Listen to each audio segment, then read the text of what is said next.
All right, so let's go ahead and dive in. Anand Giridharadas. Oh my gosh, did I get it? You did it. Yes. Tell your mother you got it I right. will get it, yes.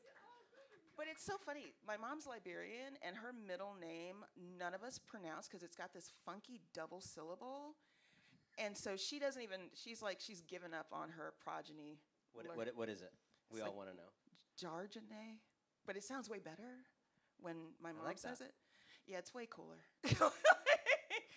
All right. Well, thank you. I'm so honored to be here. This is the kind of space that I just wish there was so much more of.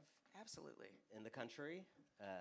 And so I've heard so much about it, and really, really honored to have you all here and to be in conversation with you. So, yeah, are you sure you're ready? I am so ready. This is a Manny's crowd. I am so ready. And we can be a little extra, but in the best way, right? I've been extra for...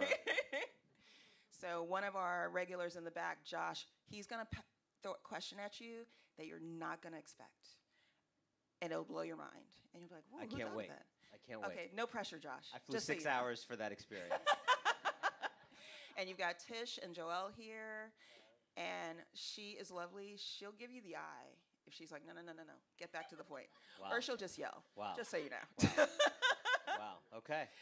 I like the warning. The forewarning is good. I'm from the South. We like to, you know, we Yeah. try to be genteel on occasion. Yeah. So, as I mentioned, when we were coordinating for the event and I was beginning my research, I was so excited because you are the husband of Priya Parker. Does anyone know who Priya Parker is? Yes. Caleb, who is part of our team, and he's not here, he was like, yeah, it's like George Clooney. He's the husband of Amal. and I think I discovered her, of course, during the pandemic. I think she was on the Brene Brown podcast. And my grandmother turned 100 in 2021. And something about, like, I got the book, I went through everything, I got on my family's nerves because I was like, what is our why? What are we connecting? But it turned out to be so beautiful, and I was just blown away by her thoughtfulness, you know, and bringing not a seriousness, but kind of like a seriousness. So, of course, my first question. Is your first question, why did I try to steal her from her boyfriend?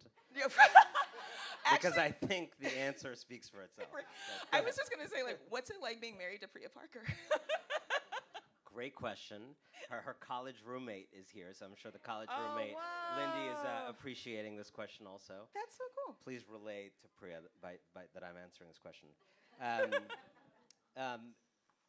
My wife, Priya, is an incredible person and thinker and writer, and I think she wrote a book called The Art of Gathering, which is what you read, and I think it was a really interesting moment because in a lot of, I'll answer it in terms of actually the way our work is connected, even though we write about seemingly very different things. Sometimes people say, like, Priya's always trying to bring people together and you're always trying to tear people apart, which is a really unfair characterization of me. But I think the connection between our work is that we're both trying to think about how to do multiracial democracy in different ways, right? And I'm thinking about it from a political point of view. How do we win these arguments? How do we dismantle powerful billionaires who are trying to block progress to that goal? And I think Priya's thinking about a different aspect of the same thing, which is that, you know, our ancestors tended to live in much less diverse communities than this room. And they knew how to hang out. They knew how to, you know, gather. They had very specific ways of gathering. You had your Shabbat, you had your cookout, you had, you didn't reinvent it. Everybody knew the rules. Priests and people like them enforced the rules. And so for many of our ancestors living in monocultures, gathering was not complicated. And conflict, even which is something she's writing about now, there was like a way to resolve conflict. And there was someone who would decide. Priya has become this kind of, I think, essential voice on what happens when we're not all from the same tradition. Basically, this room, basically America in 2023, and where we are going. When we weren't all raised with the same idea. When some people show up to dinner an hour late and some people show up right on time. And we have to do community and we have to do pluralism. And she's kind of become this like philosopher of like, how do we actually do pluralism Right. by not assuming that everybody has the same code. You have to make the code, right? And she's helping people, I think, at a very basic level. You don't have to be good at it to like get into her work. Helping people, none of it, she's never in a book says, I'm helping people do pluralism. She's like, I'm helping people gather. But I think what she's really doing, the stealthy secret mission, is these rooms are harder than the rooms most of our ancestors lived in. We know a lot more types of people than our ancestors did. And so we're going to have to invent new ways of being together if we want to live in pluralism. And yeah, she's brilliant. She really is. Tell her we said hello. I will. I will. I really hope she's watching this live stream. But it's interesting, though, that you were saying in describing your work in contrast to hers, that you see it, or people see it, as you dividing us. Because, going through the book, to my mind, there was like a thread of connection, which was one of my biggest takeaways from The Art of Gathering. But you're connecting in a different space. It's not necessarily an occasion. It's literally like, we have a democracy. We all have to work together. Let's talk about things that people are doing that is actually bringing those connections. Yeah, this is not my divisive book. I wrote another book that led to that critique of me. And I think actually, so some people, there's a series called Lunch with the Financial Times, where the Financial Times has lunch with you and they write about it.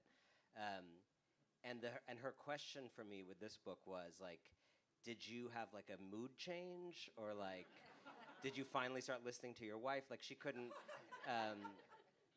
because winners take all. So let me explain from my point of view. I think they're the same approach, two different ways, right? Two different questions.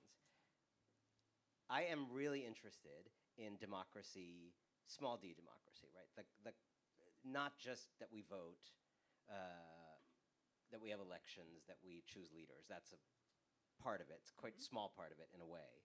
I think of democracy as a culture. I think of democracy as a way of life, as a way of looking at other people. My family comes from India. I started my writing career as a foreign correspondent for the New York Times in India.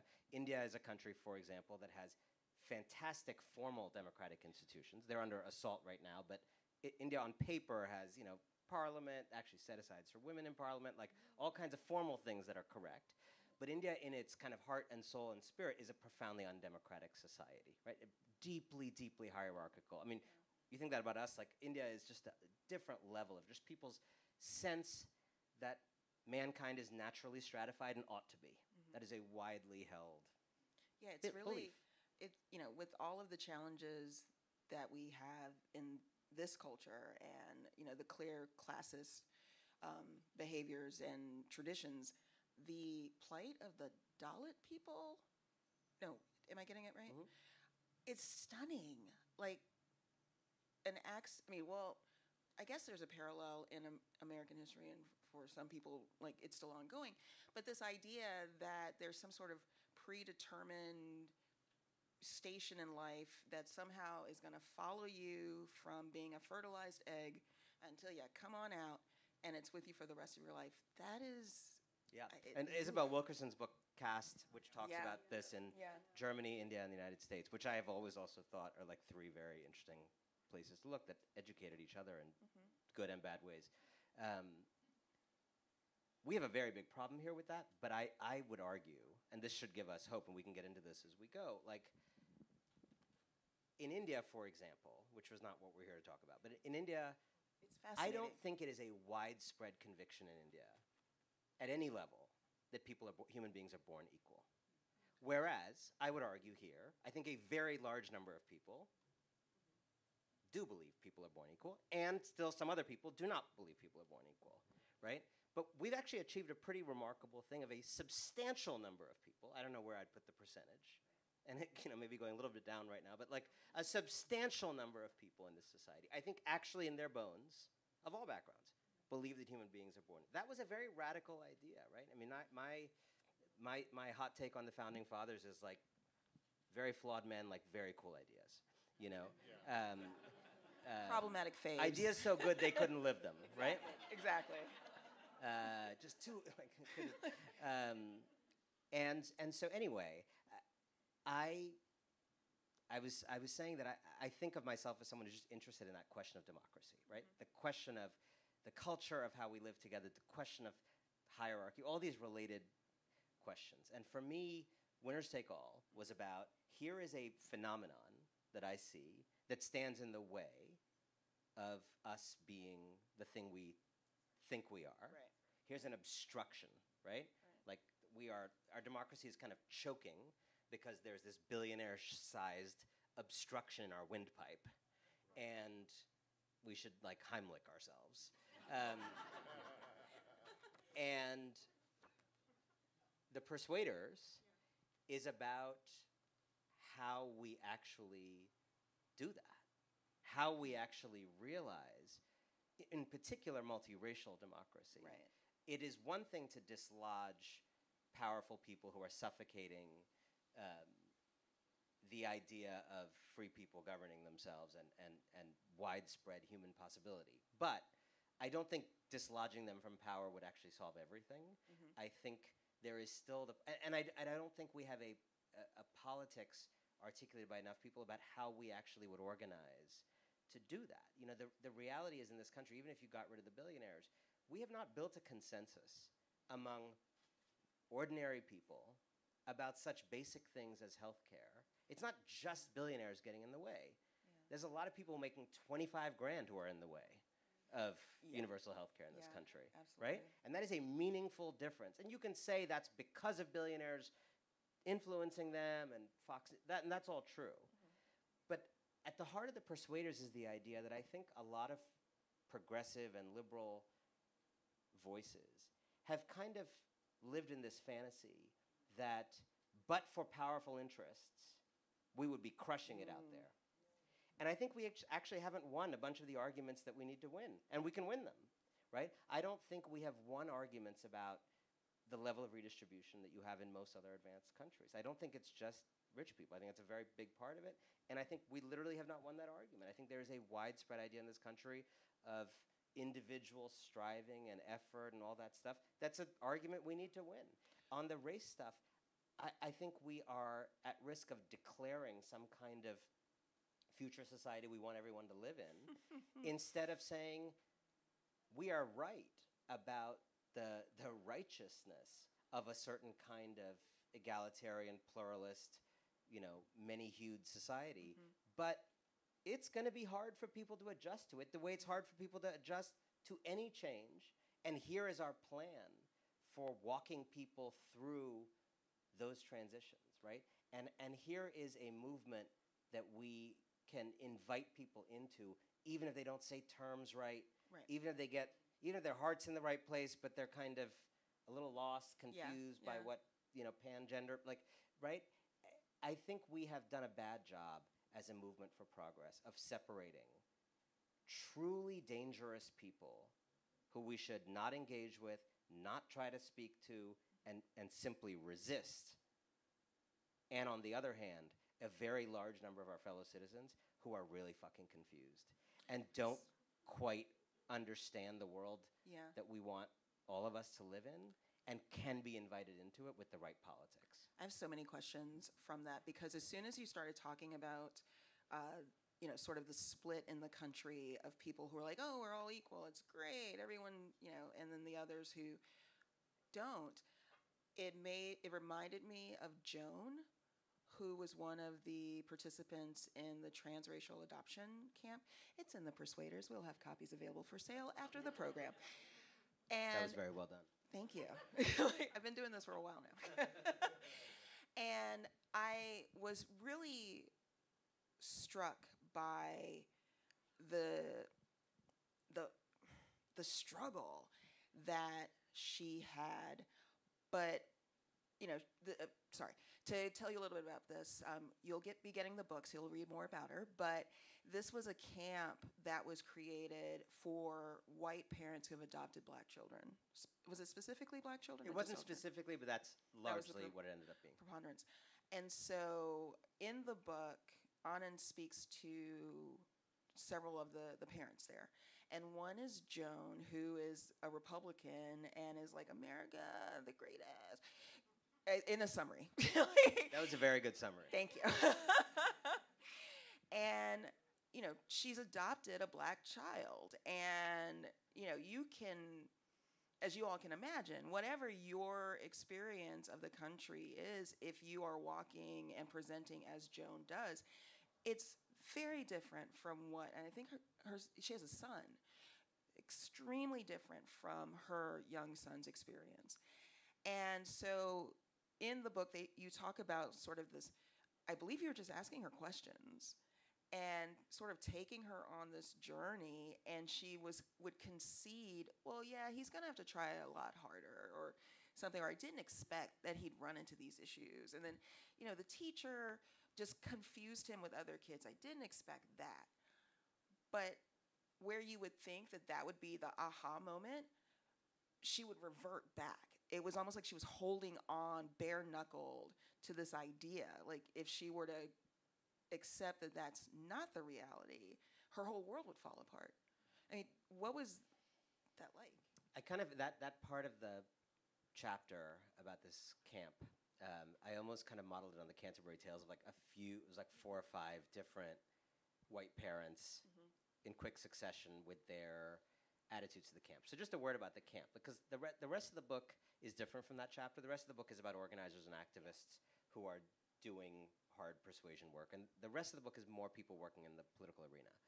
The reason I did this camp is after all of this kind of racial conversation we've had, particularly post-2020, I was interested in something a little bit off to the side that was like actual boot camp for racial retraining in a way that, in a context that was not explicitly political, that was not a New York, San Francisco conversation.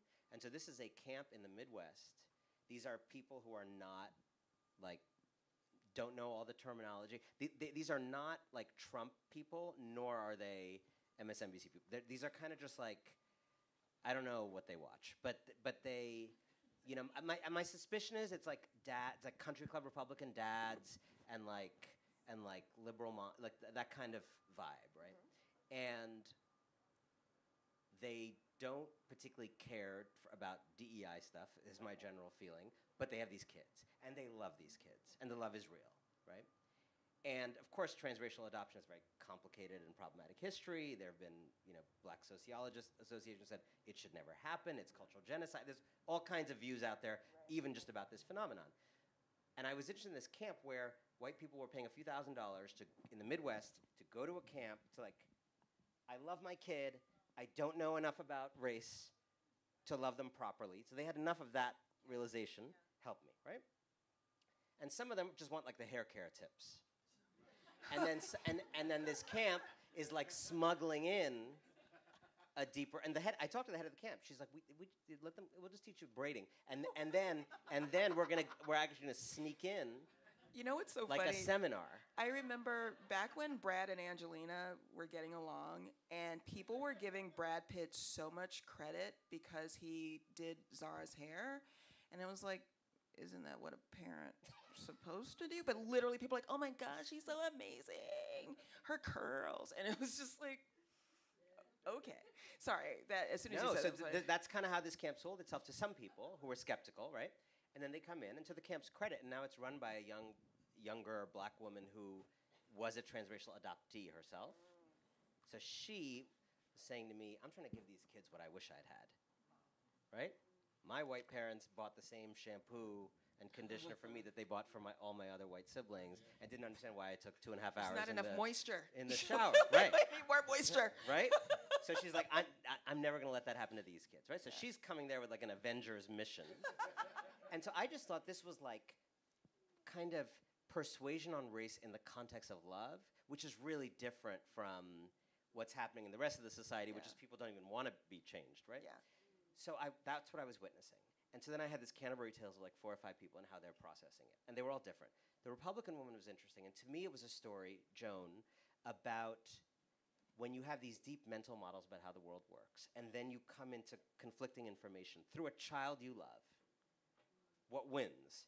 The child you love, the new information you're receiving, or the deep mental model you have of the world? And in Joan's case, the deep mental model, kind of a Republican, again, she wasn't really a Trumper. It was kind of like, just like, low taxes, government. Bootstraps, use those bootstraps. Government is bad, bootstraps, that kind of Republican. And her black boy kept having these experiences in the world that outraged her. That each one outraged. It's not like she was outraged. And then she would process what happened. And it could never displace the scaffolding of that worldview. Like, she could be outraged by it and then say, well, a black boy in this world is going to have to be, twice as good. She'll copy that, twice as good, like that kind of thing, right? He's going to have to be Caesar's wife, which is another phrase that I learned writing the book. Yeah, what does that mean? Like impeccable, like faultless. I had to research it myself. Yeah. And then there was another guy who I put right next to Joan, who it was the opposite. Was it Freddie? I changed all these names. I actually don't remember all of them. I think so. The firefighter. Yeah, the firefighter from Cleveland. And Freddie, it was almost the opposite, but kind of the same outcome. So Freddie was like a 75-year-old, like grandfather of an adoptee, not child. And he had actually done some very interesting men's work before any of this. That was really interesting. Like I think it's called the Mankind Project or something. Like really looking at masculinity and like super rare for a guy of his generation to do this work. Came out of the firefighters in Cleveland. He was like, that's a very fucked up environment. I need to do some work. Some of the black people in Mankind Project called out the white guys for like, you're not seeing our issues. So he was kind of like in a place where he had an understanding in a way that maybe your average 75-year-old American has not had exposure to this in an intimate way. And then these kids came around, and he loves them the way they all love their kids or grandkids. And he kind of starts to go down this rabbit. He's interested in like decentering his privilege. He's interested in reading. So he reads the books. He goes to this camp. And he, unlike Joan, he falls into such a profound grief about like, oh, how could I ever live right? Like, oh, it's just there's no good way to be a man. There's no good way to be a white person. Like, I guess there's no point in any of this. Like, he just fell into this debilitating grief that in a way became its own form of resistance to change. It was just like, well, it's so overwhelming. What can I do? And so without judging any of these, I just tried to understand, because this is a book about persuasion of very large numbers of people, but I wanted one chapter to really understand in an intimate context how hard it is for people to move, even when they have good information, even when they have the motive of a person they love more than anything. It is really hard for people to move. But then the rest of the book shows how, in spite of that, people are figuring out how to do it. So let's talk a little bit about that. That particular chapter, I have a good friend named Joan, and she's absolutely lovely and amazing and very open. So I think that was part of it. But, just imagining, my heart goes out for the children of people who clearly love them but have this struggle. So in the book, you kind of profile several people, and you profile AOC and Bernie Sanders. And so tell us a little bit about, I have my thoughts on what drew you to them, but tell us about why those two and what persuasion lessons, I guess, you got from them. I mean, if you think about the kind of movements for progress and real fundamental change in this country in the last decade or so, I mean, I think you basically broadly have one that is really focused on more the identity side, which has been a really important conversation we've had, and then you have one that's kind of focused on economic redistribution side. And of course, there's many people like AOC who are part of both of those conversations, but I would separate it out a little bit that way. And so some of the book is about people in that kind of more identity space, their attempts at persuasion, and then that chapter is very much about the kind of after-action report of the Bernie campaign I spent time on the Bernie campaign, but I also spent a lot of time afterwards with people who worked for him, trying to figure out and process, not in a kind of finger-pointing way, but in a kind of like, where do we go from here way of like, how did we get so improbably far? And what was the next 10% of votes that we could have gotten and didn't, and why? And what was the next 10% after that, which is how you have to think. And then I write about AOC in the same chapter, or the next chapter. Mm-hmm. And I think the analysis of Bernie that I came to from talking to folks is that, first of all, this is one of the most improbable in this country. Just crazy. Crazy achievement. The right? mittens at the Everything. Inauguration, Everything, that was it. Right? It's iconic. It's just like it's like such a weird combination of candidate, like a hard set of issues in this country, and just like a remarkable effort. Whatever you think about him and his ideas, like just a remarkable achievement in this country of all countries that I think most people would have not had on their bingo card, whatever you believe, right?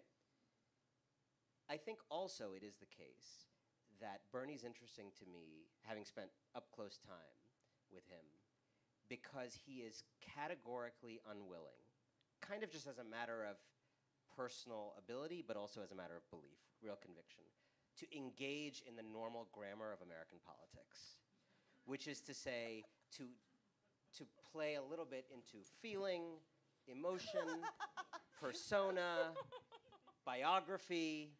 You laugh, but like this is literally what American politics is normally about. Yeah. And Bernie has a set of convictions. It's not shallow. He has a deep set of convictions about why that is a grammar of politics that leads us to Bill Clinton feeling your pain and doing NAFTA. Or Barack Obama charming the hell out of you and bailing out the banks instead of you. Right. So Bernie has a very specific critique of a kind of politics of feeling and emotion and charisma and story being used as a substitute for changing people's lives.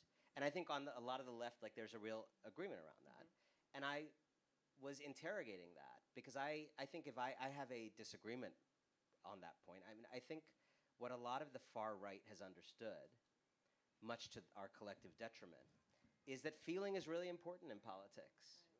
And that I think a lot of folks on the left look down on feeling. And in some ways, this book is an intervention with that. I think a lot of folks on the left look down on emotion, look down on like simple stories. We love data. Our love language is data and policies and things like block grants. Like I write about in the book, there's like canvassers who go door to door, and they would knock on these doors in Arizona, like poor neighborhoods in Arizona, knock on the door. Hi, are you familiar with the reconciliation package? It's like, what are you doing? Do not say those words to anybody who doesn't have a PhD and live in Washington. Right? It the is reconciliation package? Yeah, it is really fascinating. Like, there's so many layers there because I think now we look at the statistics and I think there's a plurality of college-educated folk who lean Democratic, and supposedly high school grads maybe lean Republican, and that does seem to strike at the heart where it's all about story. One of the things that I'll be honest annoys me about a lot of our loudest voices is that the sort of wishful thinking, the magical thinking that if I just tell you what is on page 2022 of SB da-da-da-da-da-da-da that is going to bring a bridge, you will be so excited and you will vote straight ticket Democrat. Yeah, right. And I'm like, who are y'all talking to? It's incredible. And this is really like my shake by the lapels intervention here. Like, of all, there's a lot of different ideas in the book, but this is the one that I really like, my shake by the lapels one, because so let me say the empathetic version is like I understand where this comes from, and it comes from the way a lot of us learned about politics in school, and you learn about like I don't know, you read like Plato or Aristotle in high school, and it's like there's this picture that I think we have that's particularly because of the Western way we teach it, like of Greek people in togas reasoning in the public square, and our kind of traditional democracy comes from, and it's all like public reasoning. I studied this stuff in college and grad school, like public reasoning. And so I think for more serious-minded people in American politics, we think of politics as essentially this domain of reason. Like there's this big, large number of citizens, and we're all like reasoning, and now, if you've actually ever met people, like I think reason is involved. Yeah. But I think my understanding of politics, I'm not saying this as a social scientist, although I think there's social science that bears this out. My understanding of politics is someone who just interviews people for a living about their views and about what they want and how they see the world, is that people, even really smart, educated people, are basically emotional creatures who, to varying degrees, laterally put some kind of story of reason, graft it on top of what their heart tells them they want. Yeah. Right? We're rationalizing beings, and some of us are more rationalizing than others. And so you like what you like, you feel what you feel, something gets your blood up or doesn't.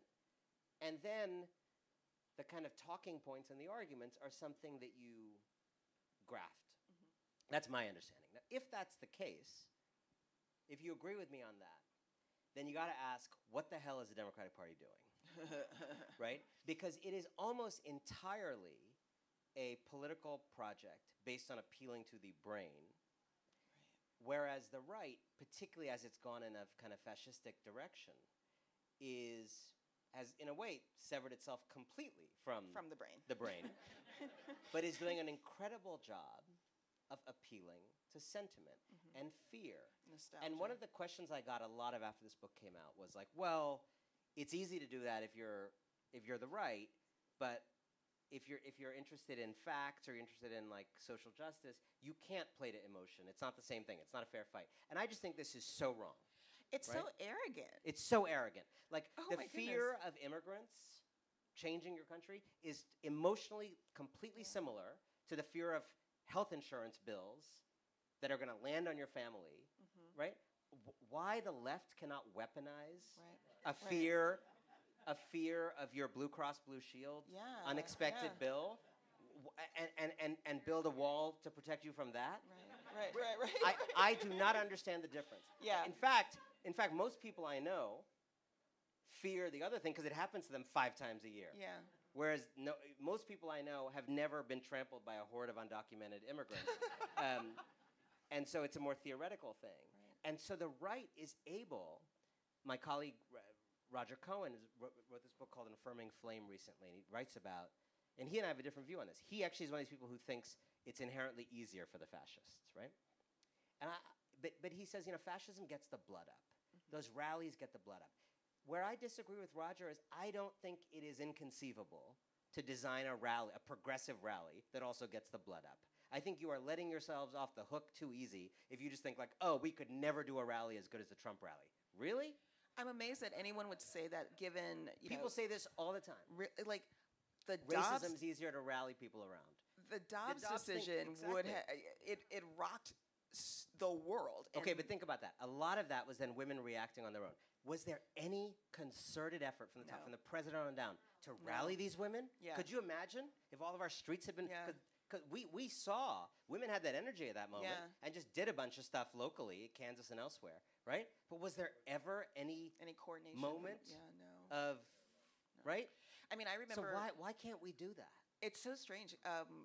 The takeaway in terms of the party, I remember the biggest thing was the fundraising text messages that went out right away, which felt like such an insult, and whoever that communications person, I hope they were fired. But also, people were literally doing a countdown to see if Biden would say abortion. And it was, to your point about the intellectual, intellectually, witnessing this, I knew, like, okay, he is on the right side of history on this one. But I found myself sitting there like, bruh, what's up? Like, particularly as a Black woman, because there's a constant challenge where you're just like, I am voting because I know sort of esoterically this is in my best interest. But I also know that the likelihood of you speaking to me on a day that is not the Sunday before Election Day is very small. And it was just really, that one was really striking. Like, that got my emotion. Correct. So let's take a counterfactual with the exact scenario you said, because I thought a lot about that too. Imagine, and I understand this, I'm not a lawyer, so like maybe some of what I'm about to suggest is not legal. But like when the Texas thing happened, right?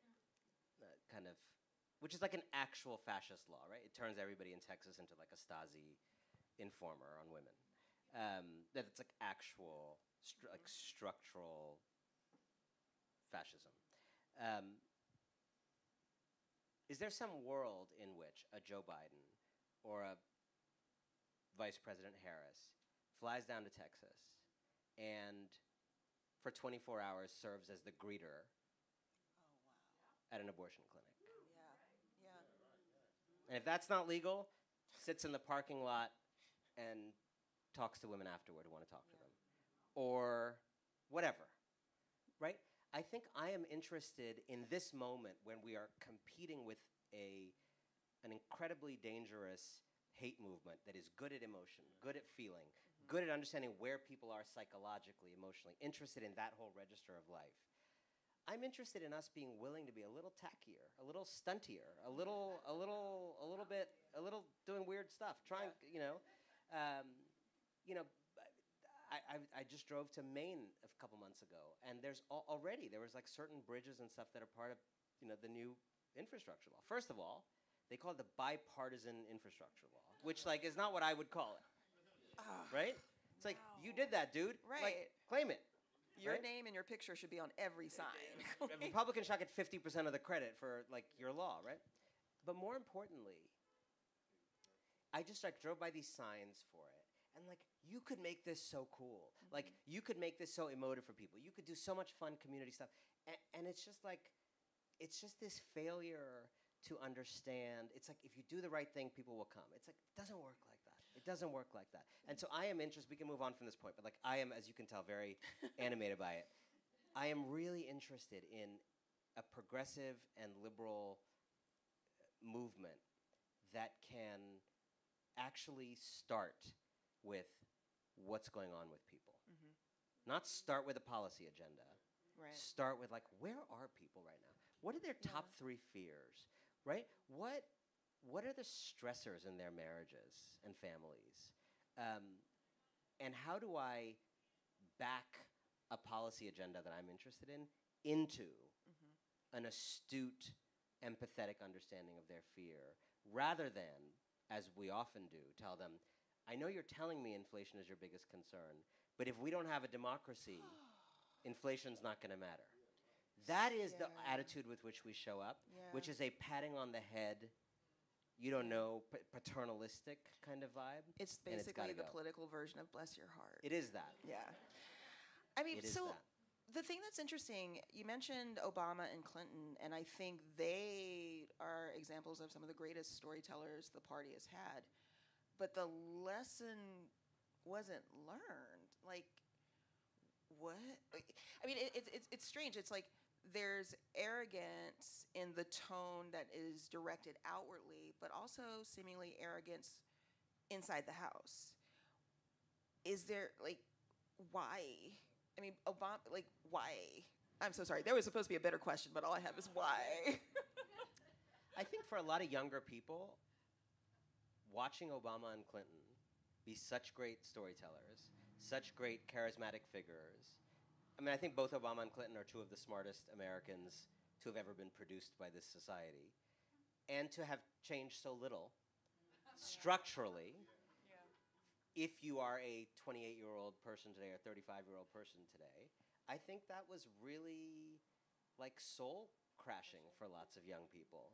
Really, really, particularly, I mean, Bill Clinton was a Southern white governor. I think, I think the case of the way in which Obama disillusioned a certain large swath of young people is still a kind of untold story that I think resounds through our politics. I think it has a lot to do with the success Bernie had.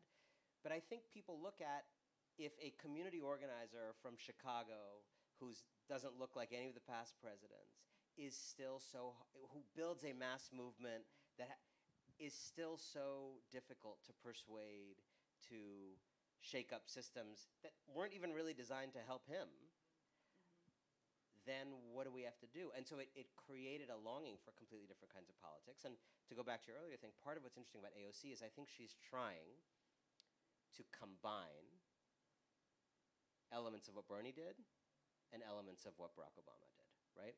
The relatable, earthy person who can kind of be a front for the ideas and mass movement, a foot in the movement. But the chapter about AOC is about, is there anyone who's going to give her space to try to, to use a phrase of her generation, to be all the things?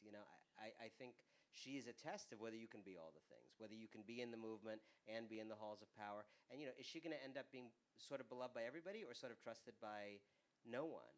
And I think that's an open question. She has gotten, in my mind, so much unfair fire from, certainly right-wingers who think she's like Karl Marx coming to destroy the American dream. And then watching some of her own allies feel like because she hasn't delivered socialism yet in America, she's a sellout and this and that. And so, I described the path she's walking as like this isthmus that's like getting narrower and narrower. Can you be someone in movement and in power? Can you be someone who, rallies the public around an idea and then tries to go indoors to deliver on the public opinion that you've been rallying? I think she's a test of whether that kind of politics is possible. And she was recruited by this organization, Brand New Congress, that did a deep dive on the Democratic Party over the last many years and basically concluded we needed, in their words, to combine Bernie's them and Barack's us. And this is a very good insight, right? Like, the best part of the Obama movement was us. Like, if we come together, there's no red and blue, we can come together, we can do things, right? The best part of the Bernie movement was them. There are some people, they are over there in a room with Harlan Crow, and they are stopping your progress, and if we could just go get them, right? Both very powerful movements, but different, right? And they each have shortcomings. The them movement, as I was saying before, is not as good at rallying the us. Obama's us movement was a little bit, blind to the them. And so Brand New Congress and some of these other organizations did an analysis, and we're like, the future of the political left in this country is combining Barack's us and Bernie's them. And I think there's a lot more that needs to happen in that direction. Is there anyone else other than AOC, as you already talked about, that you think is trying to thread that needle?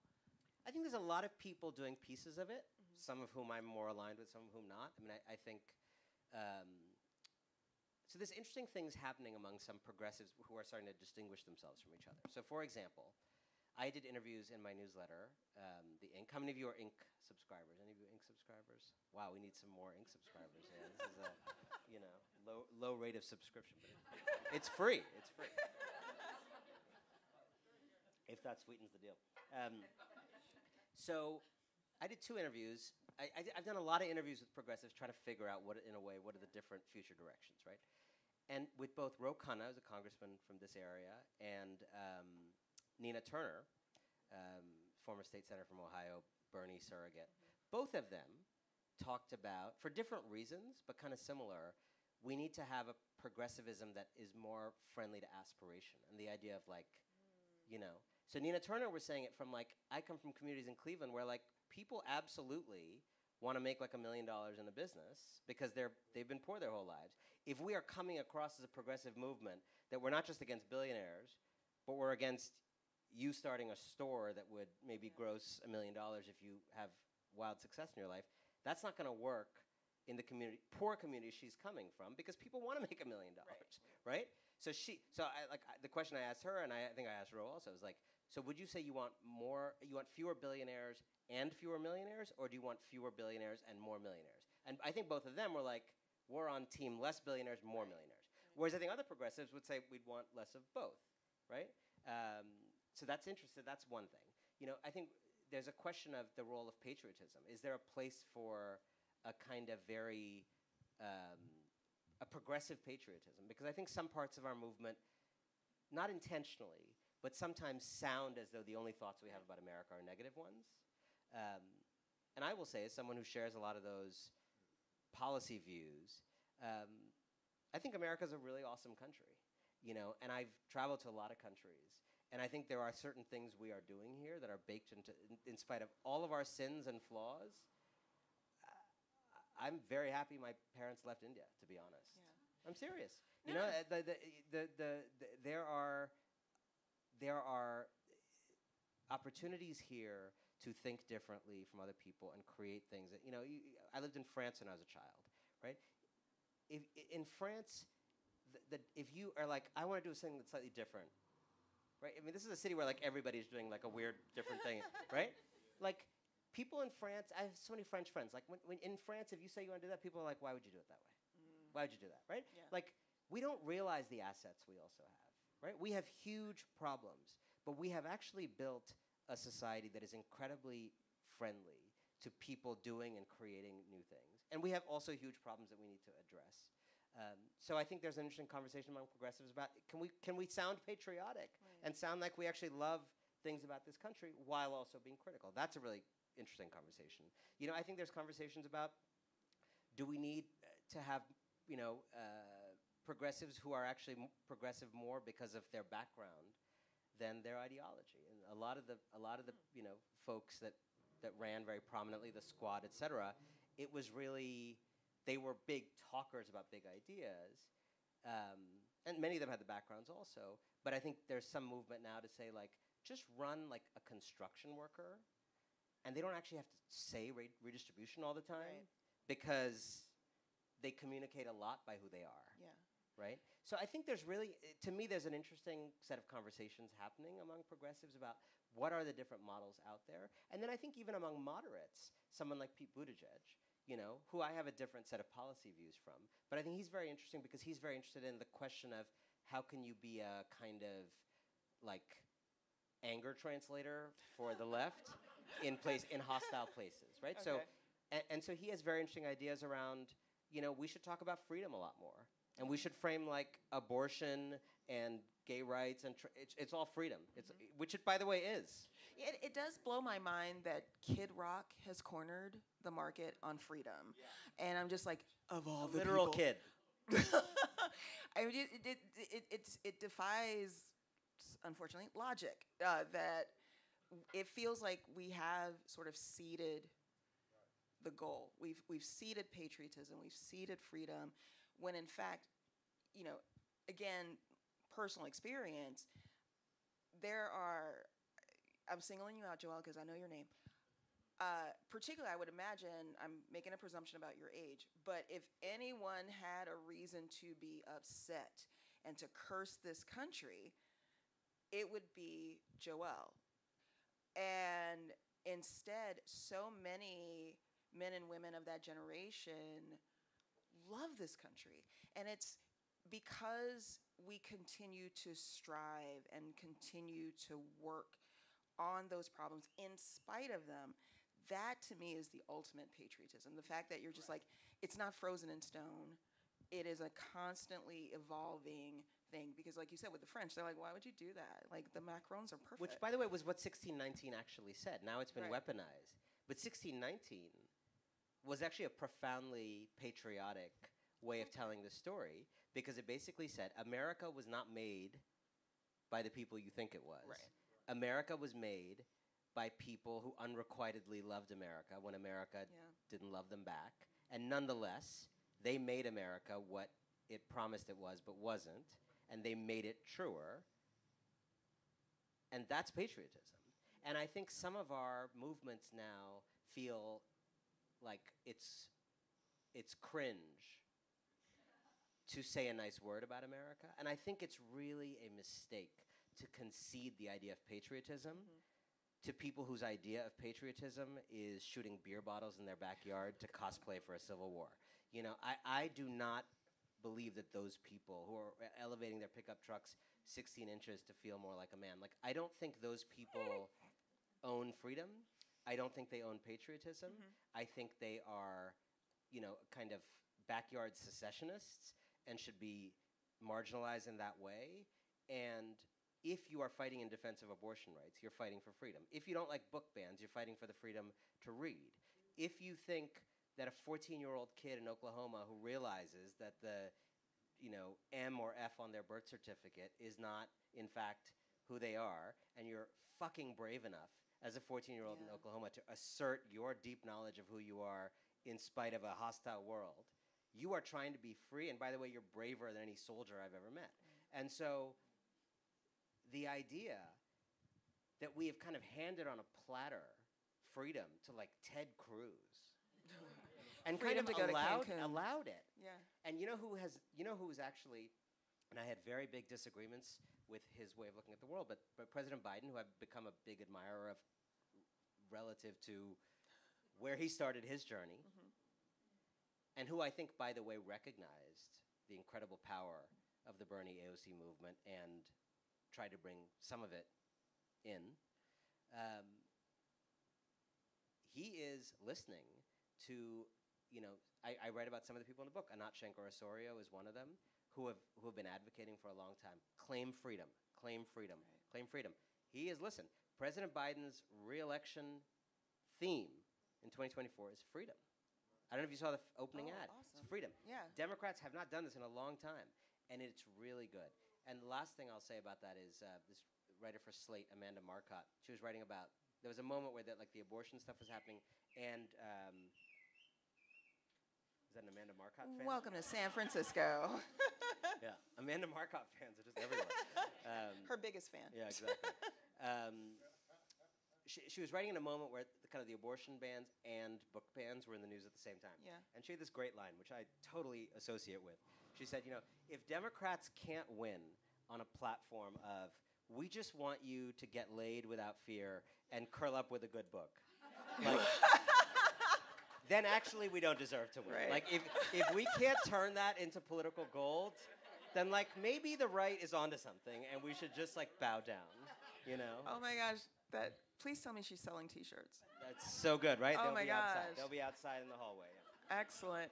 Well, I have so many questions, but I know our audience has questions as well. So my last one, it may feel like a hard pivot.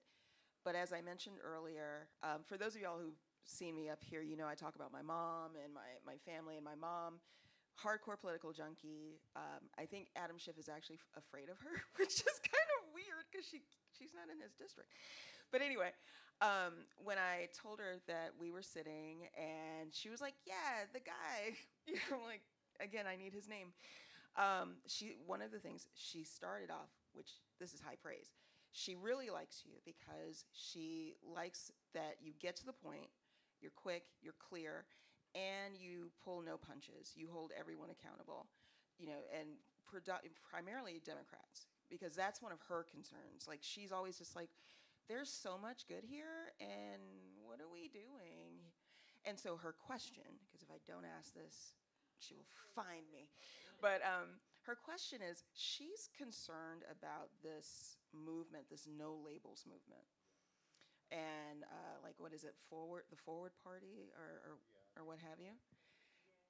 And so her question was, what should the Democrats be doing to stop it? Because she literally on the call was kind of freaking out over Joe Manchin, which, has that ever happened that anyone freaks out over Joe Manchin? But today, people are freaking out over Joe Manchin.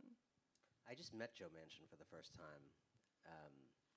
It's not someone I expected to have a conversation with. We spoke for a long time, 10 minutes. It was really interesting. I kind of understood it for the first time. He's like an it's like an LBJ vibe. It's like an aspiring LBJ, yeah, or actual LBJ? Not in terms of the achievements, more just in terms of the personal, physical presence. But my insight was just about him that the public persona is one thing, and then in person, I just saw him in this room with lots of different types of people in it, and he had seeming this compulsive need to be liked by all different types of people. I don't know what the therapy answer to that, but there seems to be it seems to be just almost a fetish for Like, you're not safe or okay if all kinds of people don't see you as one of them. So I think he has a very interesting psychology, which, you know, was eye-opening for me to just see in person. Here's what I'll say about that. This may not be pleasing to your mom. I think we are too prone to whine to the referee. Okay, like the other side's not playing fair. No Labels not playing fair. No Labels has a right to do their do it. I mean, he has a right to do what he has a right to do. If you want to win in politics, you have to be better than the alternatives. And whining about unfair competition or this and that. This is not gerrymandering. This is like some movement trying to build a movement. You should suck the oxygen out of that movement by offering people such a compelling program of life improvement and an energizing, galvanizing thing that they are not interested in No Labels. And if you're seeing interest in the Forward Party or No Labels, whatever these things are, I mean, there's always this thing, and it's a small amount of interest. But I often think there's some message in what's catching, right? And so I do think that there's some kind of, I haven't studied No Labels super closely, but I do think there's a lot of people who feel like both parties are not interested in people who are not fully Drinking the with the Kool-Aid. program. Yeah. And I think that there's like something to that critique. And if anything, I think Republicans are more open to people who are not fully drinking the Kool-Aid. I think Democrats do have a problem of like like having bouncers when they need like people with a sandwich board pulling you in. Yeah. There's at least a perception of being a movement that is like hard to join. Like you have to have some prereqs to get into the class. And I think that's real. I don't think people are stupid to feel that. And I think, again, if you just say, well, there should be no labels or Manchin shouldn't do it, you're depriving yourself of the opportunity to actually get better, right? And so I think we should like try to get better. And I think this book articulates several different things from, for example, a politics of emotion. The book talks about IRL movement building, profiling Alicia Garza from this Bay Area, working, her experience as a young organizer in Oakland. The progressive and liberal movements, the Democratic Party, basically has no physical IRL presence in any of our communities. So why are you whining to me about, not you, people. Why are people whining about no labels? It's like, why don't you, how about, let's talk about, like Bhaskar Sankara started Jacobin Magazine, had this great piece about, like, when have left and progressive parties actually won around the world, right? And one of the conclusions he drew was, first of all, it was when they were tied to organized labor. That helps, to have a pretty massive army of organized people at your beck and call. But second, he said that, there were moments in the mid-20th century when center-left or left parties would have had so much in-person organization that in a city like this, every building would have had a party person. Okay? So what does that mean? That means Iris gets a, health care bill or a tax bill that's confusing on the second floor, and she can go up to Mildred on the fourth floor, the Democratic Party lady, and be like, Mildred, I'm so scared by this. And Mildred can be like, you don't have to be scared, or can get you to the councilman, or can raise a stink, right?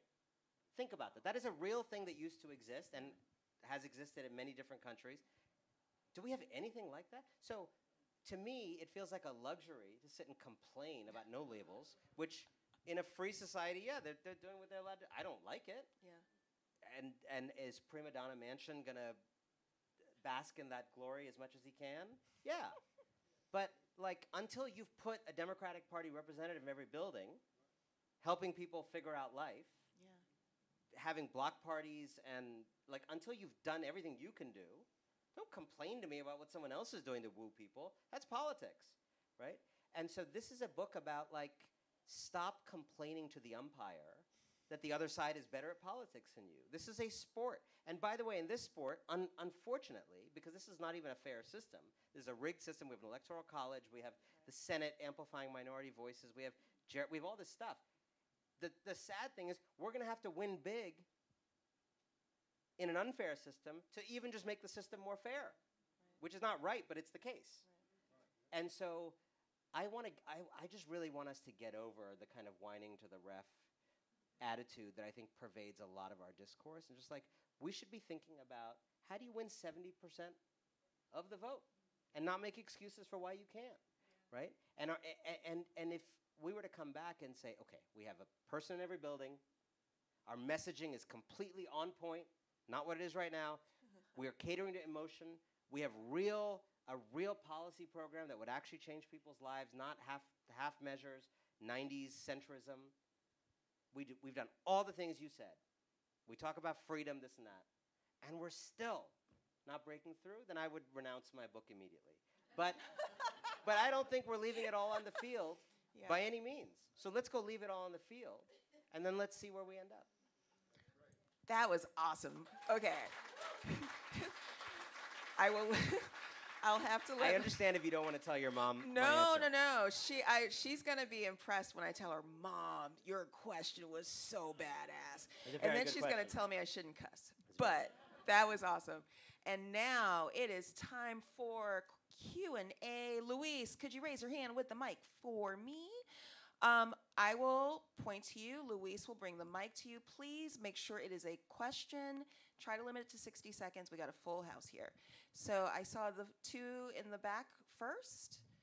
You're going to be getting lots of steps today, Luis.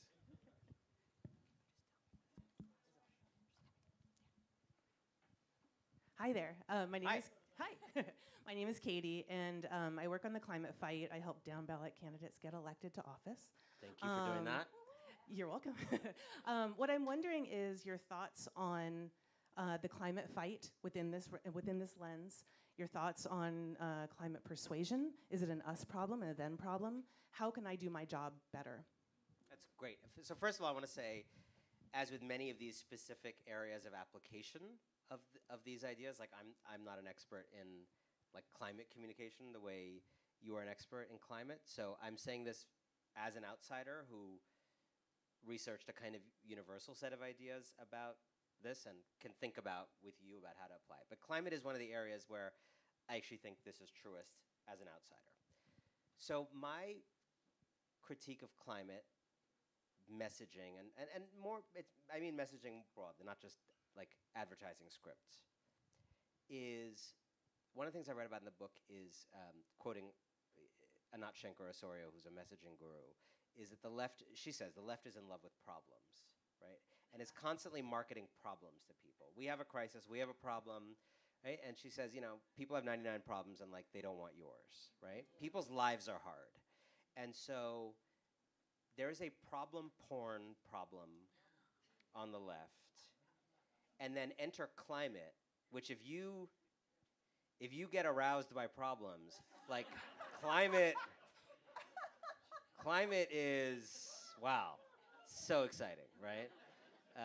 So exciting. Like, so I think there's a way in which climate was like perfect for a very problematic tendency on the left to love problems and market problem mitigation.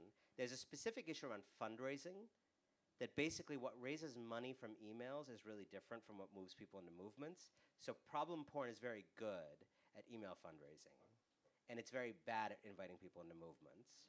And what a lot of fundraisers don't realize is that they don't just have a job of raising money, they're also a communication engine. You're reading the email, and a lot of people will literally like give to the thing, so that it'll work, like they'll give, and they'll be demoralized about the movement at the same time. And this is a problem, right? And so I would say, to reframe as someone, again, outside this space, I don't understand why the climate fight went down a road of being such a negative, dour, fearful, homework, take things away from you thing. Because I think all that stuff is in it, certainly. But to me, it is an invitation also, equally, to do something really awesome. Right? It is an invitation to build the kind of world we should have always built. And these elements are in it, in the Green New Deal. These elements are there, right? But somehow those are like the little side notes, the way it's framed. And we never really got this notion of like, our generation, people alive right now, are going to finally build the kind of world we should have been living in for a long time, right? We're going to finally figure out, like, our ancestors, many of them, in a long time ago, lived in harmony with nature, but they were broke as hell. And they struggled. And life was hard. So great, their footprint was low, but they also had to walk 8 hours for water. We're trying to do a thing where we deliver, like, large-scale prosperity, comfort, people not walking 8 hours for water, and doing it with that kind of lower footprint that our ancestors had. That's awesome. That's a really fun pursuit. And the idea that we have not had that movement lead with, hey, do you want to come do something really fun? And I'm oversimplifying it, I understand that. And it is a very dire fight. But somehow, 1.5 Celsius is like our opening pickup line. Right? Like, have these people met people? Like, you know? I think people are bored. I think people are stuck in routines. I think people married people who they thought would be great. You know? Wow. I think people want a little exuberance in their life. I think people want to be part of something. I think people want to go on their block and, like, do a thing, clean up a thing. I think people just want to actually feel alive again. And the idea that this climate fight, which is a literal battle to have your kids have a better life, to breathe freely and drink water freely and not be stressed out about the end of the world.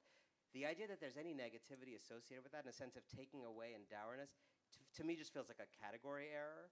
And I think I've talked to a lot of, like, Gen Z climate activists who have this critique of their elders, like the Nature Conservancy generation, and who I think are thinking about, like, how do we invite people in to a really awesome project, which, by the way, is going to save the world, right? This is a Marvel action movie that we're selling as though it's like 8 hours of math homework, you know? Okay, so wanting to respect time, and we know everyone. I gotta be faster. I understand. Yeah, I know what everyone. you're gonna say. We love your extensive explanation. Your mom said I was quick. I gotta live up to it. I gotta live up to it. I'm gonna be super quick. All right. Okay, so I believe right there. Yes. Hi. I have one remark first about, I also grew up in France, French, half American. Agree with you on the United States really does do a better job with promoting individualism. On Barack Obama, really I'm curious about your analysis of why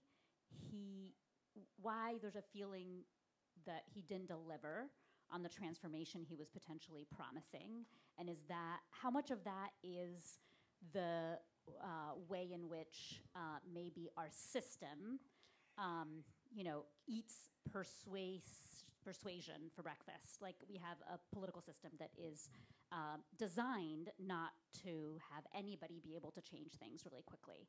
And so I'm just wondering, at the limits of persuasion, if Obama is an example of that, or if you have a different interpretation. And if you don't mind, we're going to go ahead and double up. We're not doing our full. Can I just answer that quickly? Because the double up thing, I get very confused. Okay, very quickly. I'll answer quickly. I think there's some of that. I think it's a big system. It's a powerful system. You don't know what the system's like until you're president. And if you read his memoir, like, there was a certain amount of surprise with that. Number two, he was a first black president, and there was a historic amount of white opposition to him that other people didn't face. True. However, I think you have to also grant people the dignity of, like, who they uniquely are. He is a temperamentally conservative person. I don't know, that's like, there's a lot of people who could have been the first black president. They would not have all been the same, right? He's a smoother over. My wife has this question, are you a, like, shit stirrer or a smoother over? He's definitely a smoother over, right? That's not bad, it's good. But if you read his memoir, like, he has these moments where people are like, well, Max Baucus wouldn't want to do this because he received a lot of donations from this industry, so I knew that was not something we could do. It's like, really? Like, fly to his district and shame him. Like, that's not who he is. So, and maybe that's how you become the first black president. So it's all connected, but I do think people would have expected, based on who he was, a more fundamental overhaul than we got. And I think that's really lingered in the political bloodstream for young people for a really long time since. So, Luis, question up here in the front, and then the gentleman in the back row over there, but start here. Thanks. Thank you so much. yeah, just really appreciate all of what you shared. I moved out here from Chicago about a year ago to be a pastor of a church that is in the middle of actually trying to shift from kind of what have been maybe more a conservative evangelical space to something that's much more inclusive. So I'm right in the middle of thinking about like practically, and that was very attractive to me because I was in a very like left type church. So I'm like, awesome. I want to go in this place and like. You should write a walk book with about. people. You should write a book about. Eventually, right? We'll talk later. No, but take notes now as you do it. I'm serious. This is my advice to you. Take notes as you go. Yeah, I and told I someone mean, else here to write a book yesterday. I tell everybody to write books, but no one take needs notes to read now. more books. But like so except for your book. But I've been thinking a lot about like how do I bring some of those folks who are like I'm like intellectually on board with like wanting to go forward with a thing, but like emotionally my life, my family origin, my like world shaping, growing up has led me in one direction to think about one thing. And so even though if like my head is here, but somehow like viscerally I'm somewhere else, right? And so what I heard in this kind of description of the like family camp was this divergence, right? Of like, so is there an experience or like a conversation that you had or observed with someone where you're like, there was able to like not fall into the place of like paralyzation like this like 75-year-old man, but also this kind of like mental compartmentalization of this parent, right? Where you saw that they were able to kind of like make this leap, and what was it that sort of what bridged that gap in that moment? So I think the chapter that'll probably most appeal to you is the last chapter, which is about a movement called deep canvassing. How many of you have heard of deep canvassing? It's an incredible movement. And it started actually south of here in LA in a moment of right after Prop 8. And it was all these gay rights campaigners who were shocked by who voted against them. Because if you remember, like, LA County voted against Prop 8. Like, it wasn't, they thought it was like the Central Valley, whatever. Like, imagine, I mean, some of them described to me walking around the grocery store in LA the next day being like, wait, half of these people don't think I'm human? Like, that's a surprise. Like, you just wouldn't put LA on the bingo card of like terrible place to be gay, right? Like, of so many places you'd rank higher than that in this country, in this state. And they lost LA, and they lost big parts of this city. Not a majority, but they lost substantial parts of this city. And so they really had this wake-up call of like, wait, who lives here? Who are our neighbors? What do they think of us? They're being courteous, but like, what do they think of? And so they started this movement called deep canvassing, which, by the way, they are always very clear. No one has to do this. Like, gay people do not have to go talk to their homophobic This is like a voluntary thing that a small number of really passionate activists do. Undocumented folks are doing it now. Trans folks are doing it. Gay, like, all kinds of people are doing it on all kinds of issues. And it's not only people affected, it's all kinds of people. But what they did that was totally a breakthrough in the political campaigning world is instead of 1 minute, do you know your polling place? They tried to stay for like as long as they could, an hour if they could, 45 minutes. And their basic mental model, which I think is parallel to what you're doing, is unlike me, who kind of, if I see a Trump voter, if I see an anti-vax person, I just kind of think like it's that all the way down. It's like a block of stone of anti-vaxness, or it's a block of stone of loving Trump or white supremacy, whatever. Their fundamental discipline is they look at everybody, not everybody. They do say there's like a 15, 20, 25% of people they're committed fascists who like know a lot about fascism and like it. So that's fine. Bye. But that's not a big majority. There's another group that often votes with those people. And what separates them from the first group is not their political preferences. It's how shallow or deep those preferences are. The second group may say the same things, but they don't know a lot about it. They haven't watched a lot of YouTube. They just have a vague sense that the schools are teaching some gender thing. They actually don't know a lot about it. They're against it, but they don't know a lot about it, right? Whereas the first group has watched 20 Moms for Liberty YouTube videos. And we often basically treat the first group and the second group as the same. And they're not the same. And so what you're doing, the word I use in the book, is meaning making, right? The first group has had their meaning made for them. So just let them go. The second group is actually still in a process of trying to make meaning from a complicated world, right? And they are in play, but they often don't seem like they're in play. And a lot of the organizers and persuaders I wrote about in the book, they basically, unlike me when I started this work, they look at people like that and say, you are against gender teaching in school, whatever, because you have a very small amount of information. You basically have some like universal emotion of like parents fearing separation from their children, which is the inevitable experience, universal experience of parenting. And that fear of just like, my kid is becoming something alien to me, which every parent must accept. That emotion, that valid emotion, is being weaponized by Ron DeSantis to make you fear some like fantasy thing that is not even happening in the school, right? And so we need to get in there instead of just being like, oh, you're a fascist. Like, we need to get in there and tell them a different story about how like awesome their 14-year-old brave kid is, right? But we can't just not talk about it or let them talk about it only. Like, we need to go in there and explain it. I would love for Joe Biden to not just say, like, we stand with our LGBT brothers, but, like, tell the story of how brave these kids are. Tell the story of the long march to freedom in this country, and right? So I just think there's a massive meaning-making project, and we have actually not tried to reach lots of people who are actually more in the camp of afraid and confused than deeply knowingly hateful. Okay, just wanting to respect time, so I'm asking. I know I'm not respecting time. Right. So I hear you. I hear you. In a sense, I'm pleading. Please, when you question. Okay, so the gentleman with the glasses, and then we'll take someone on this side. Thanks so much. My name's Henry. My question is in line with what you were talking about with progressive patriotism, and I guess kind of picks up on the macro scale where the last answer left off. If the 1619 Project and the Green New Deal are both kind of examples of this progressive patriotism, how do you persuade people better about things like that? I mean, I don't think the opposition to each of them is necessarily evidence of failure. Like, I think, I mean, if you know the New York Times, as I do, I worked there 11 years, like, getting the New York Times to change the founding date of the United States, pretty remarkable achievement. The fact that some people are pissed about it is, like, maybe part of the point. I think it has been an incredible persuasion tool. And actually, one of the things the right understands is that having, 10% of people so outraged by your idea that they can't stop talking about it is success.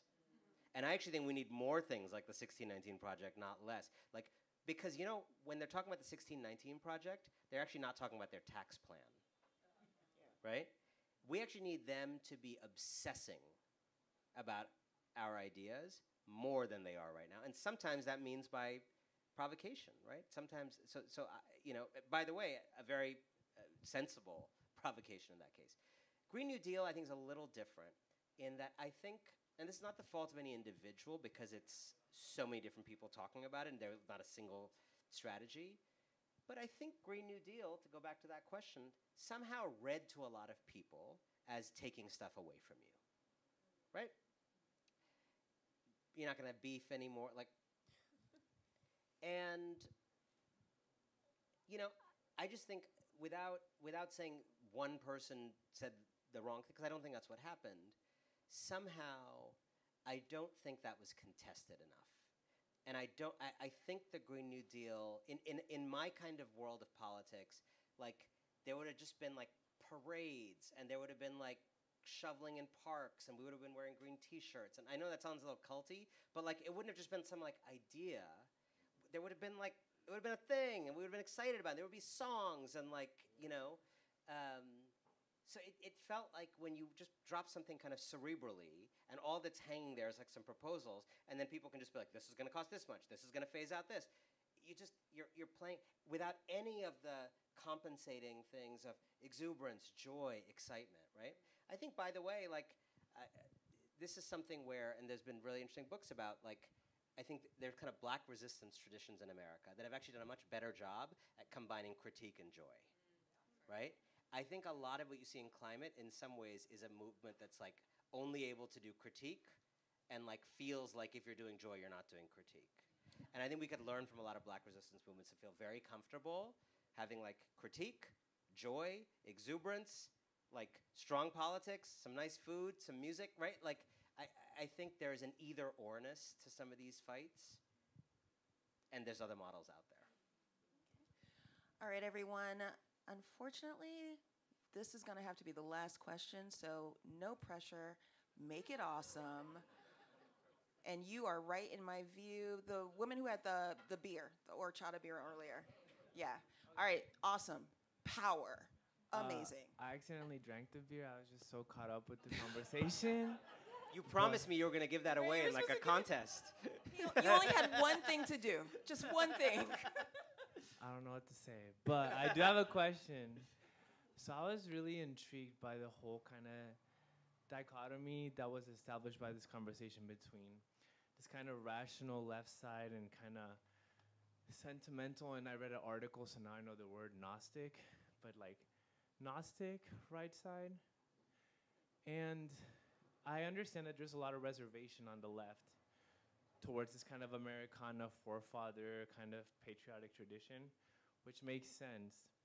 But it also seems like it's something that needs to be tapped into. So my question is kind of like in the theme of the Persuaders is, should we be trying to persuade the entrepreneurs and use the American symbolism in order to garner some kind of political strength?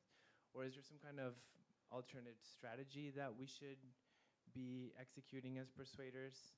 And just kind of to add a little more context to this, I don't want to ick anybody out, but it's a hot take, you know, Elon Musk, a lot of projects, but one that I can really resonate with is Starlink, right? This kind of general entrepreneurial endeavor to provide people with a better comfort of living. And I'm like, okay, that seems like a good enough plan, but it seems like the right, their sort of plays and strategies are pulling that up. And I'm like, okay, well, should we be fighting for that? Or So sorry, I'm going to go ahead and stop you because you did ask the question. I want to make sure we have enough time I'm to just answer. going off. No worries. No, it's great. Have a seat. Thank you. So 30 hours. I went 30 hours in San Francisco before the first Elon Musk conversation. So that's pretty good. Pretty good record. Thank you for bringing it there. We had to cover it tonight. Exactly. No, it's a great question. So I think it's a really, both on the patriotism and the kind of entrepreneurship side, I think it's really interesting. So I live in New York City. And if you go to Queens, for example, which is just north of where I live, this is a place, it has the most immigrants, it is the most diverse place on planet Earth. It's the most diverse place in the history of the world, right? By a long shot. It is full of entrepreneurs. It's full of people from, in part because these are not people getting jobs at IBM. Full of people making it on their own. Full of people who came from other places and some, maybe had very dire circumstances they were fleeing, and many came out of choice. And I think what I am talking about is a movement broadly across the political left that can speak to the aspirations in a place like that. There's a lot of people in Queens making 20 grand who dream of having 3 stores instead of 1, owning the stores and making $1 million a year, right? I personally do not think that is a problematic aspiration. And I think our movements conflate someone working at Goldman Sachs, who we might want to keep at arm's length, with a Burmese guy in Queens who is very much trying to achieve something by way of commercial success. And I think similarly on the America front, and I'm really glad you asked that because it's a fitting place to end. I think often we are caught in our movements for progress between an awful and gruesome far-right story of America. They talk about the story of America all the time. They love talking about America, America, America, America. The catch is that it's a truly awful, dehumanizing, narrow, hate-filled story. But they talk about the country. And often our response is a kind of airy universalism, or like brotherhood of all mankind, or a kind of critique of the country that really leads with all the problems we have and the beefs we have with it, which are, again, accurate, accurate, accurate, accurate. And what somehow gets lost is the notion that we are all doing all of this. You are all showing up to this conversation on a Tuesday night when you could be watching streaming because at some level we all believe in the endeavor that America is engaged in right now. And I just want to say in closing what that endeavor is, because it goes unspoken often in our spaces. At the risk of sounding cringe to my Gen Z friends, I think America is engaged and has been engaged for some time in a really profoundly awesome project to build a country made of the world. Look at this room. My family comes from India. Like, in this room in India, it's just Indian people. No shade. This room in China is just Chinese people. No shade. That's a fine way to build a society. But those aren't countries of the world. It's easy to be Sweden. Everybody's a fourth cousin. Like, it's fine. Democracy's easy. Redistribution's easy. People trust each other. There's a lot of social science to back it up. We're not trying to be Sweden. We're not trying to be China. We're not trying to be India. We're trying to build a country literally made of all the other countries. In our best version of ourselves, we hope that the best Burmese entrepreneur lives in Queens. And we hope that the best Indian dancer dances in New York. And we hope that the best Chinese scientist teaches at Berkeley. And to a large extent, that is true. And it annoys the hell out of all these countries, right? We have so much unfinished business. We have so much hypocrisy relative to the incredible words that those hypocritical and timid founding fathers articulated. But I think to forget the endeavor is a really big mistake. To have the endeavor go unspoken is a really big mistake, because as with climate, it's a really cool project that people should be invited into. I would love for the president to actually just remind us of the project. It's not just Ron DeSantis pushing CRT. If you start the story there, you turn the backlash into a frontlash. It's not a frontlash. It's a backlash. And so then what is it backlashing? It is backlashing actual progress, an actual vision, an actual goal that is a really great goal, a noble goal in history, a journey towards being what we said, a journey towards building a country where people from every walk of life and every background can make home here, and which that's less and less contested. And so when you tell the story that way, you turn these people you put them in their place. This is not some very exciting, cool thing that's happening. This is the absolute predictable thing that should happen when you are delivering this kind of progress towards a multiracial democracy. This is like the algorithm has thrown up these people, and we should be like, oh yeah, like the same way you're gonna get a George Wallace. Doesn't mean George Wallace is not leading some cool new movement of the future. If you do that integration, you're gonna get a George Wallace. If you do what we're doing now, you're heading towards a majority-minority superpower of color, you're gonna get what we have now. And then the question is, what do you do with it? And instead of centering them, and instead of building them up into this giant force, I think we ought to retell the story and recenter our progress at the heart of the narrative, and actually remind people, and this is the last point, I swear, that from the beginning of this country, there has been a battle over whether to build a bigger we or not build a bigger we. You could almost understand every major fight as, do we build a bigger we or not, right? Do we have only property people as people in the Constitution or not? Yeah. Men only or not? White people only or not? 3/5 or 5/5? Do we abolish slavery or not?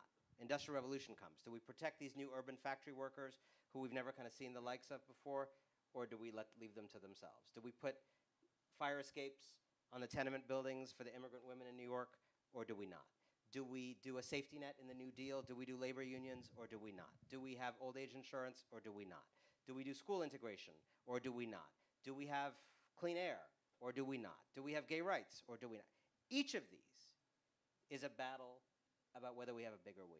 And if you think about it this way, there are backlashes that have happened with each of those turns. Some of those backlashes were a couple years. Some of them were like 60 years, 100 years. So this can go in all kinds of ways. But it's important to remember for our own well-being that the forces for a bigger we have crushed it on the long term, have actually won every single one of those battles over the long term. Sometimes quickly and decisively, sometimes arduously, sometimes with a backlash that was worse than what was there before it got better, but have crushed it in the long run. And so I don't think this notion of us as people drowning in this kind of fascistic sea, I don't think it's accurate, and I don't think it's good politics.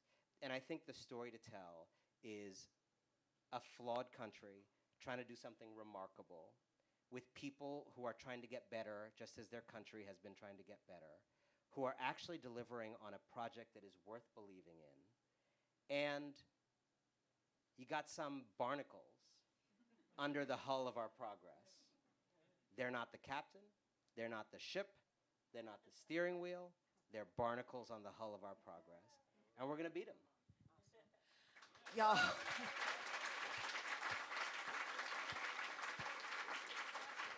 Wow. All right. Yeah. Priya Parker's husband, you did so good. Very proud to be known as Priya Parker's husband. Yeah, wow. Okay, that was awesome, y'all, right? Yeah. Excellent. Are we energized? We're motivated? We are inspired? Yeah. Excellent. And now we are inspired to buy books. So I know that some of you purchased books with your ticket. We have books available for sale if you didn't. And Anand is kind enough to hang out with us. We're going to get him some fresh wine to sign books. But this has just been so awesome. And it's crazy because I actually have to get out of here and get on a plane. But that's neither here nor there. My mom is going to be so proud. I will send you an email. She should be proud of you. You did an incredible job. So thank you so much. Oh my gosh. I try to tell her. Here's to Mabel. But I want to make sure to let you all know, we do have a couple of events coming up that we're really excited about.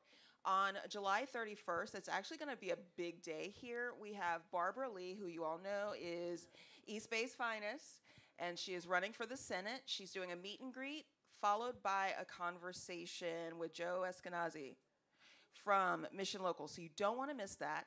And then that same night, speaking of no labels and forward, Andrew Yang will be joining us to talk about that. So what a great time to stop complaining about the